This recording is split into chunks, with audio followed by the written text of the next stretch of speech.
already know you. I'm not gonna beg you to listen to me. You ain't got to worry about me wasting no more time on you. I don't remember asking you a goddamn thing. You must listen. What I'm about to tell you will change the course of history. Some viewers may find the following video disturbing. Viewer discretion is advised. I'm not draining myself. And that's what y'all ass don't get. Welcome to the Matrix Study Hall. I am Miss Oracle. Thanks so much for tuning in. Thanks for liking and subscribing. It's free 99. And for those of you that are my A1 day ones, I want to send love your way. So let's go ahead and get into this brief analysis of this very popular trending film called Sinners. Okay, I want to share that this is not going to necessarily be a spoiler alert because this is based off of articles that I've read about the film and just some of the clips or whatever that I've seen. So I'm just giving my humble opinion about all of this. So without further ado, I want to get into the symbolism that I'm seeing even when it comes to them doing their PR run. So even in the symbolism with hand gestures, okay, the one seeing eye hand gesture, the blue or the red symbolism, okay, all these things play into the fact that this more than likely is some form of a psychological operation. And so if they are putting something out by the name of Sinners, especially at a time where, there is a lot of division going on, they're literally wanting to keep up this divisiveness. And so I want to bear this question. What if entertainment wasn't just entertainment? What if some of these stories that are being put out here are more than just horror or thrillers? What if this is a aspect of spiritual warfare disguised in the form of propaganda? So, this particular film, it follows a group of characters, and each character represents the 7 deadly sins. Okay, there's a lot of entanglement when it comes to secrecy, when it comes to moral collapse, and on the surface, this is a cautionary tale. And another aspect of why a lot of people have been lured into watching this type of film is because literally, our people in general thirst for representation. We want to see our people on the big screen. We want to see our people winning. And even if it means that they are doing things or participating in things that further a narrative of Black exploitation, we'll just eat it all up because we so desperately want to see ourselves pictured in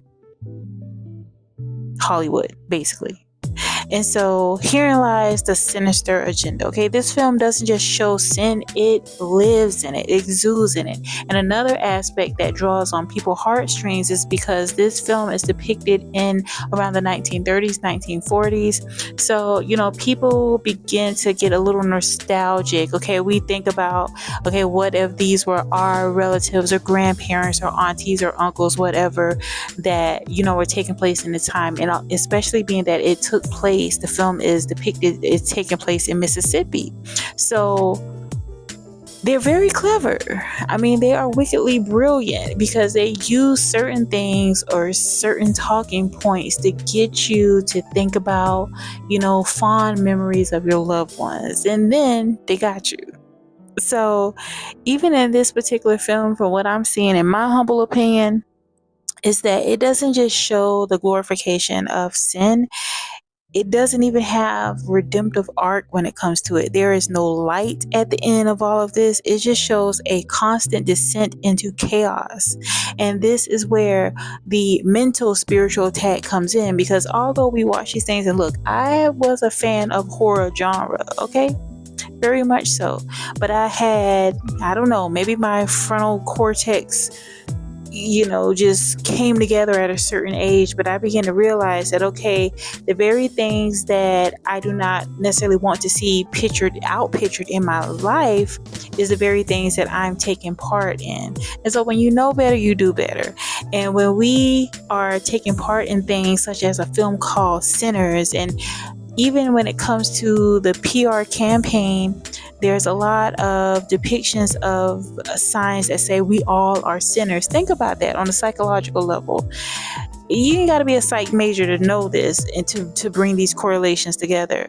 If you are saying and coming into agreement with certain things, this also becomes a part of what you see outpictured within your reality. And so this is literally a covert spiritual attack, which implies that this film is not only subtly undermining and distorting spiritual truths, morality, but it also is under the guise of entertainment.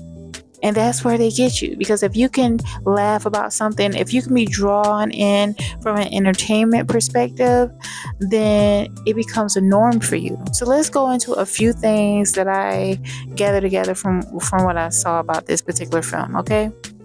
As I mentioned about it, dramatizing the 7 deadly sins by personifying them in each one of the characters and their actions, it also bears to question, why is it that there is such a intentional like perspective in which desensitizing people from maladaptive behaviors is okay?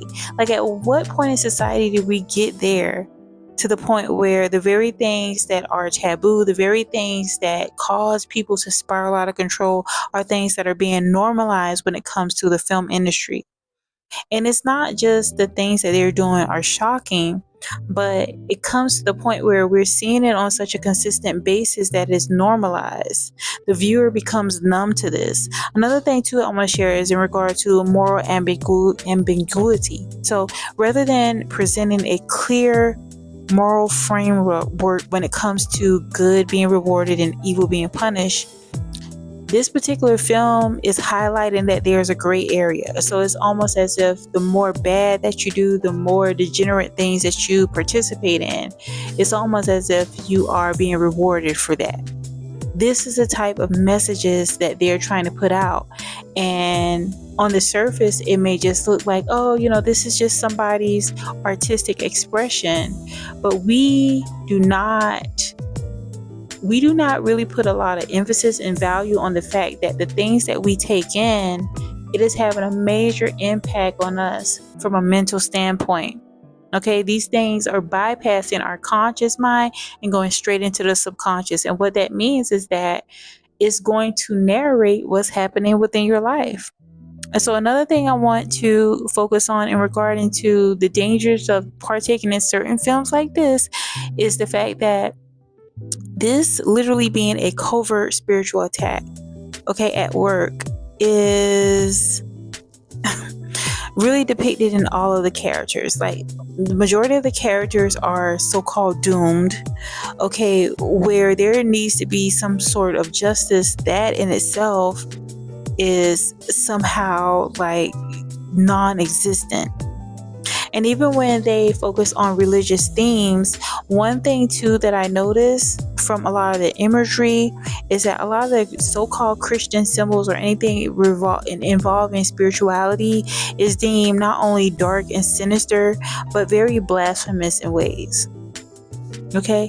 And so even if this so-called film Sinners includes elements of prayer, of conjure, of even hoodoo or voodoo, we have to also understand that by them utilizing these images in regarding to religion, it is a very fine line. It is really bordering on being blasphemous. This is, to me, some form of psychological manipulation, okay, because they're creating intense emotions in regarding to our moral standing. And this film seems to bypass any rational thought when it comes to our attitude surrounding our spiritual origins, okay? And oftentimes when they're putting out messages and propaganda like this, because literally in the film, it's all about, on another level, vampirism. Like, these people are literally vampires, and it's like they're playing in our faces But since people want to just pretend like it's not the truth, we fall into more ways of allowing ourselves to be influenced by the industry. And, we become victims of these very things. So if they're showing you that certain individuals of a certain hue are vampires and they're literally harvesting off of you, you should probably take notice of this. This could be a forewarning or some type of foreshadowing. Okay. And so, in sum, as I come to a conclusion with this very short review in regarding to this film, is that Sinners, I can appreciate people's artistic range, but we have to also understand that there is a very significant negative impact when we are partaking in things that are causing more moral confusion, glorifying sin, and also undermine our faith-based values. Discernment is our shield, and truth is a weapon. So don't just watch these things. We have to awaken to what it is that we're consuming. Okay, scripture speaks about, we need to guard our eye and ear gates, and that's for a reason, because it definitely has an impact on our soul. Another thing too I want to focus on and brief is that the different themes and narratives when it comes to this. Okay, because even when it came to the depictions of the characters, there was like a lot of these things had a lot of deeper spiritual meaning to it. Okay, when it comes to the characters, okay, in the film Sinners, they were representing all forms of moral collapse.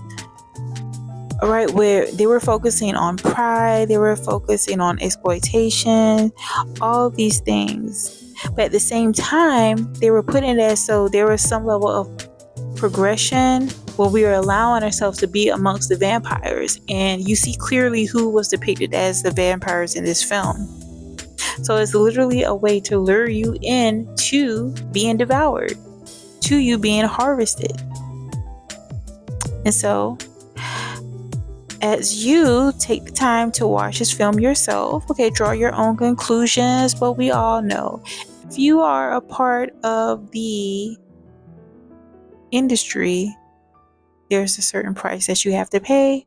And this is why they have to show allegiance. This is why they have to show certain symbols and colors and imagery to let you know that, okay, there is something deeper going on. There is an intentional erasure that's happening. And this is more so about erasure of heritage and self-worth. And although some of these characters, people may have found some type of expression in seeing these characters, they may have felt uplifted per se, but we have to realize that oftentimes these things that are depicted towards us that make us feel as if, this is an homage to our ancestors, at the same time, they are literally dissing them in our faces. This is another layer of psychological bondage. So despite the darkness that we're seeing portrayed in these films, okay, we have to realize that spiritual warfare is oftentimes very covert. And we must remain our integrity above all else. Until next time, don't forget to like and subscribe, y'all. Bye-bye.